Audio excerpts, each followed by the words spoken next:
All right, yeah, cooking, food. Yeah, food, we need it or we're dead. So cooking's important, right? And yeah, cooking. Let's talk about cooking. When we cook, we're in action mode. Cooking is a very active thing to do. We're always doing things, right? So when we're talking about cooking, there's lots and lots of verbs flying around. I mean, cooking is just lots of short actions, right? Lots of short actions in the right order with the right amount of things. So, yeah, as a result, we have a lot of verbs, cooking verbs in English. And that's what we're going to look at today. And, yep, they're pretty useful. I mean, when did you last ask someone how to cook something? Or when did you last tell a friend about an awesome new recipe you've tried? If you're anything like me, this does happen quite a lot. I like talking about cooking with people. And if you do too, and you want to do it in English, then yeah, you're in the right place. So let's check out 55 of the most useful cooking verbs in English. And there's going to be lots of extra, like other cool cooking vocabulary and phrases about preparing food too. But I'm not just going to give you a list of verbs. That's pretty boring, isn't it? So what I'm going to do today is I'm actually going to just describe 3 stages of cooking. The first stage, I'm going to describe preparing food. The second stage, I'm going to describe cooking food. And in the third stage, I'm going to describe serving food. Everything will be in context. And yeah, you'll just hear me just describe all this stuff. Hopefully, it'll stick a little. And I think I might put some sound effects in. So here we go. Let's go for part 1, stage 1, I guess. Preparing food. So yeah, we'll get started on that in just a second. But also, we're going to have this long sort of lots and lots of new vocab here, right? So at the end, after I've read you all of this stuff, hopefully with the sound effects, I haven't decided yet, I'm going to give you a list of the verbs and just listen and see if you can remember what they mean from the context. And every time one of the new words comes, there's going to be a little sound like this. So you'll know when you're hearing a new word. Okay, here we go. Let's get started. Stage 1, preparing food. Okay, before you start preparing food, don't make the mistake I always make. If you're going to use any frozen stuff, make sure you take it out of the freezer and defrost it somehow. Or confusingly, you could frost it, which means the same thing for some reason. Maybe by heating it on the stove for a while, or if you're impatient, like me, by popping it in the microwave for a few minutes. Also, before you start, remember that some things need to soak, or to put it another way, you need to soak them, which also means the same thing.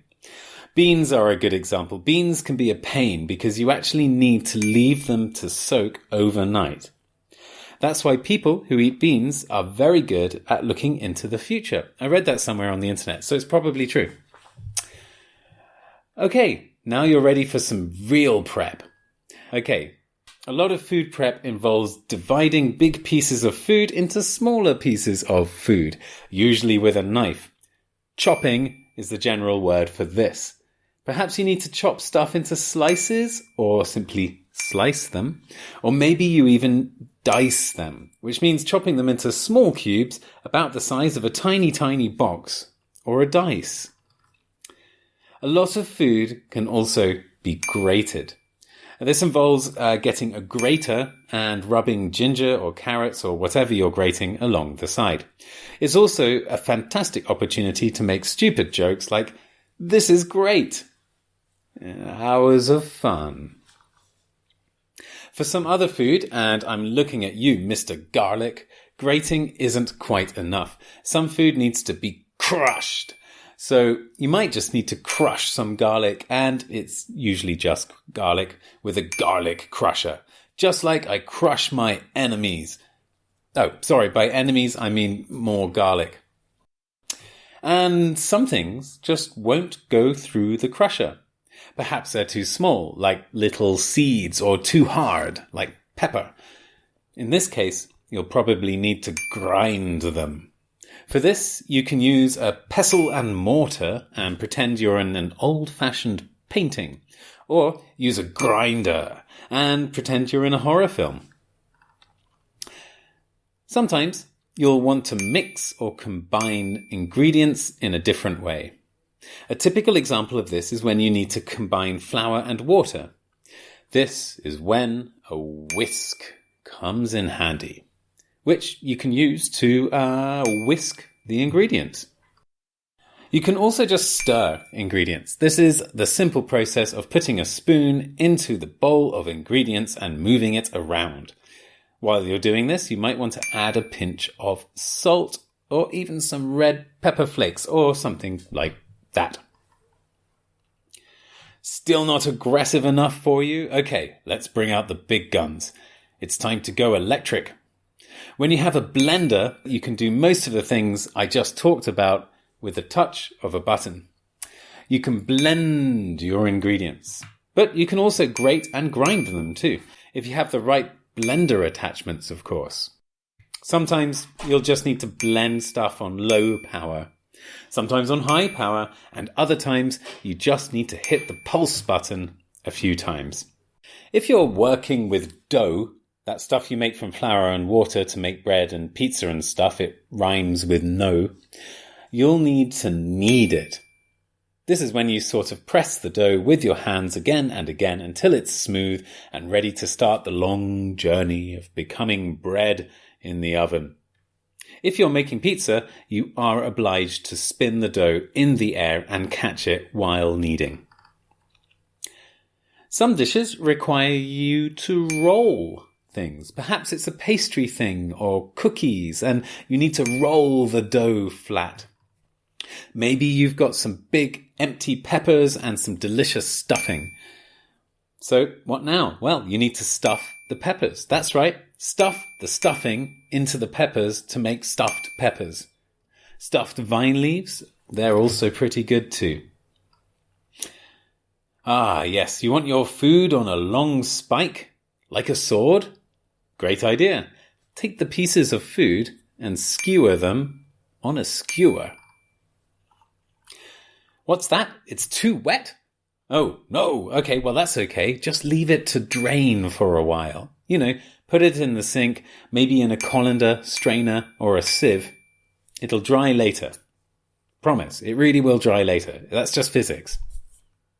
Finally, you may also need to be really patient and just leave your things in the fridge before you serve or cook them.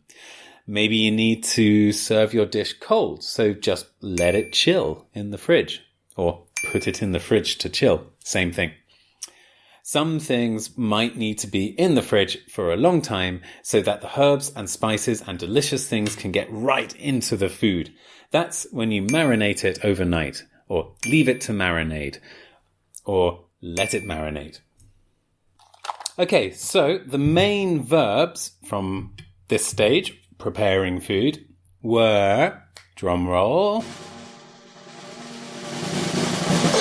defrost, chop.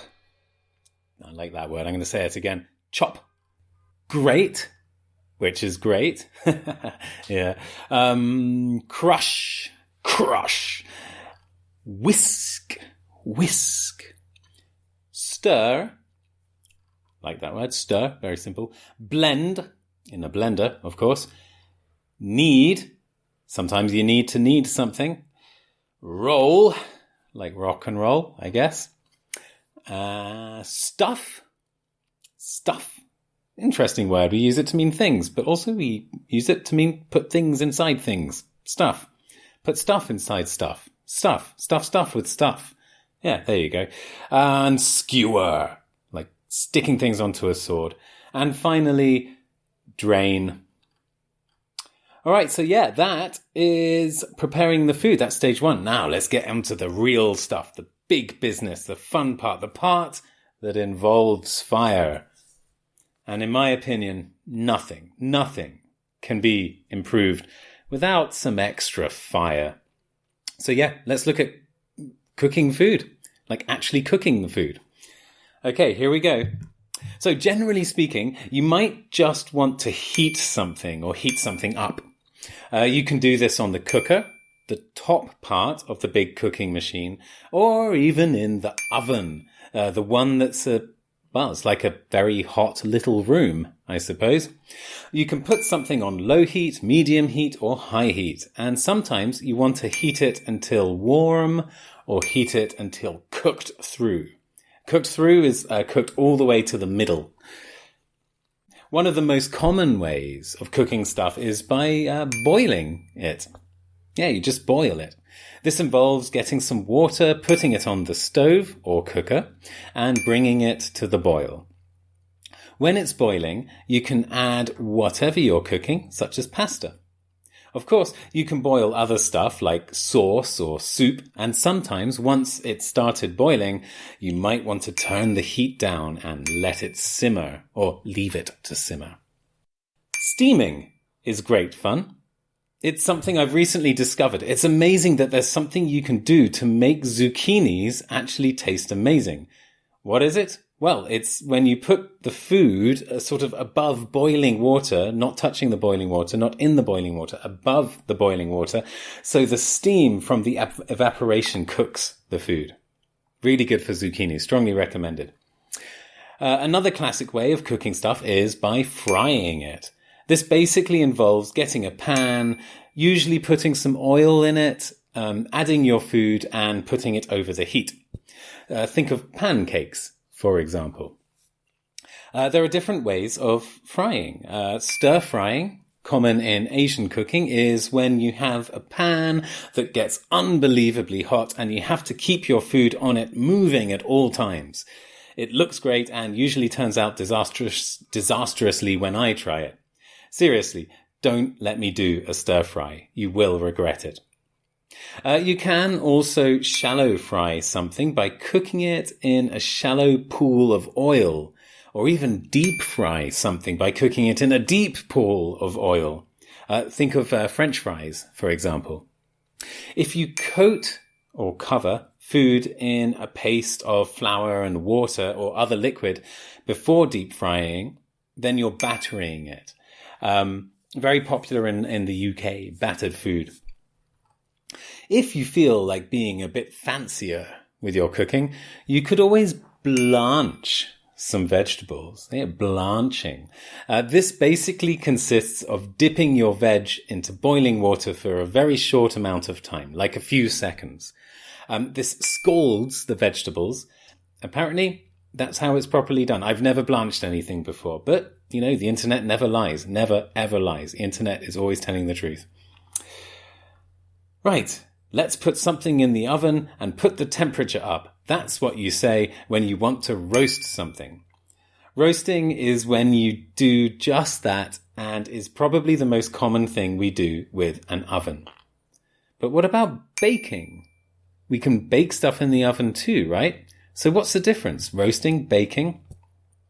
Well, I looked into this. It seems that the difference is quite complicated. A lot of people say that it's about the temperature. Anything above 150 degrees Celsius is roasting. Anything below is baking. Other people say that when the food actually changes shape, it's baking. And if it doesn't, it's roasting. When I was training to become a teacher, our teacher trainer told us that when you use oil, it's roasting, and when you don't, it's baking. And in a way, I think none of these distinctions is particularly helpful. What we need to ask ourselves here is, what do people actually say? In that case, the difference is easier. Generally speaking, we bake things like cake, bread, and pizza, and we roast stuff like meat and veg, if you're doing a Sunday roast especially. This answer isn't 100%, but it's the closest we're going to get today without breaking our brains. You can also grill things, of course. This basically consists of turning on the grill, the heating element or flames above your food, and allowing it to cook the food from above. This is a great way to toast things like bread if you don't actually have a toaster. which I don't. But if you're in the US, this isn't called grilling, but broiling. Like boiling, but with an R, broiling. In American English, grilling is when your flames are cooking the food from below, like in a barbecue. But whether you're frying, roasting, baking, or grilling, make sure you don't burn it. There's nothing worse than burnt cake or burnt toast. Unless, of course, you're trying to burn it for that extra carbony taste. In which case, we don't call it burning. Nope, that's when you decide to char your food. Yeah, you char it. One of my favorite Bulgarian foods, for example, is charred peppers. Oh, they're so good. But, of course, at the same time, you've got to remember not to undercook your meal. There's nothing wrong with chewy pasta, but it's a thin line. Leave it in too long and you've overcooked it, which is worse, much worse, because there's nothing you can do with soggy pasta except feed it to the dog. But I don't have a dog, so that doesn't help, does it? Okay, but what if your food isn't shiny enough? You know, sometimes it's good to see your own reflection when you look at your food, right? You want to see your face in that donut. That's when you might want to glaze your food. You can do this by brushing on some sort of liquid, sometimes sugar, sometimes fruit, sometimes even edible wax, according to our friend the internet. Think about how candy or donuts are often very shiny. I think they use some sort of wax. As you reach the end of the cooking process, you might want to start seasoning your food. To be fair, if you're roasting something, it's usually good to season before you stick it in the oven. What's seasoning? Well, when you season something, you add herbs and spices to it. Maybe even a pinch of salt, or a pinch of pepper, or a pinch of cumin, or a pinch of whatever you want to season your food with. Or you could sprinkle on some cinnamon. But what if you don't have time for any of this? That's easy. Then just grab some leftovers from the freezer, if you're lucky enough to have any food left over from a previous meal, and pop it in the microwave. Yeah, just pop it in the microwave for a few minutes. Bing! Yep, that's the sound of an easy meal. What? Don't look at me like that. There's nothing wrong with microwaved food, okay? Okay, so the verbs from this section are, drum roll, boil, fry, roast or bake, season, and microwave. Or pop it in the microwave if you want a good verb there. Okay, and finally, we are on serving food. Okay, you've made it. You've cooked all the food. Now it's time to eat it. Almost. There might be a few things you'll need to do first. First, dish yourself up, or just dish everyone up. If you have guests, put the food on plates or in bowls or whatever you're using. Drizzle some oil or vinegar or something yummy on the top. Maybe even garnish it with some chopped parsley or even some flower petals. Yeah, I know, flower petals, that happens. Serve it to your very grateful guests. Or if you're eating alone, to yourself. All done? Okay, great. Remember, if there are any leftovers, make sure you freeze them for later. That's it. That was the serving section, much smaller. And I guess the main key word here is dish yourself up, or dish someone up, or serve it. And there we have it. 55 cooking verbs in English, plus quite a bit of other cooking vocabulary too. Right, I don't know about you, but I'm starving. I'm very hungry right now. So, before we head to the kitchen, let's practice a little. Why not practice what you've learned today? Let's turn this into an activity. Yeah, why not? So, send me an email. But tell me, what is your favorite recipe these days? Can you tell me how it's made? Send me, in English, your favorite recipe. And I might even mention one in the next podcast if there's anything particularly yummy in my inbox. Something yummy in my... that's it. Something yummy in my inbox, please. I'd like something yummy in my inbox. That sounds strange the more you say it. I'd like something yummy in my inbox. So yeah, send me a recipe. Great. Thanks very much for listening. A bit of a different one this time. I hope you enjoyed the sound effects. And I will talk at you next time for something probably completely different. Until then, take care of yourselves. Take care of everyone around you. Be nice and eat well. See you next time.